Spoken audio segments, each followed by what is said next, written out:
Adi na. Deraw, deraw, deraw. Atras, atras.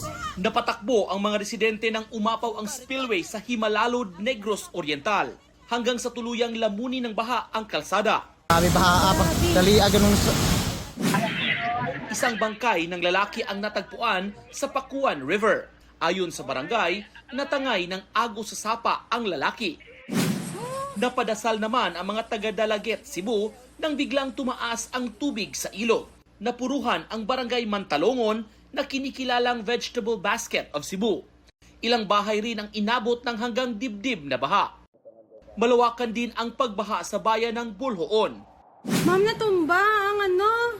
Sa Mandurriao District sa Iloilo City, nabuwal ang mahigit 100 taong puno ng akasya sa lakas ng ulan. Kasamang natumba ang ilang poste ng kuryente.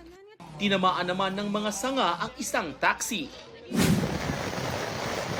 Sa Viga, Catanduanes, pahirapan ang pagsagip sa isang na-trap sa rumaragasang baha.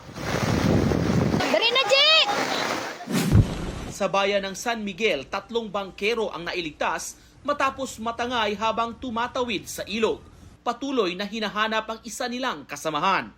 Kalahati ko na. Tumaas ang level ng tubig sa ilog sa Socorro Oriental, Mindoro. Ayon sa Pag-asa, localized thunderstorms at shear line ang nagpapaulan sa malaking bahagi ng bansa.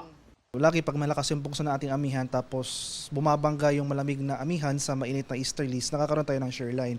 So possible itong amihan season kasi natin nakatatagal pa hanggang sa dulo pa ng Pebrero or first week ng March. Nico Sereno ng GMA Regional TV, nagbabalita para sa GMA Integrated News.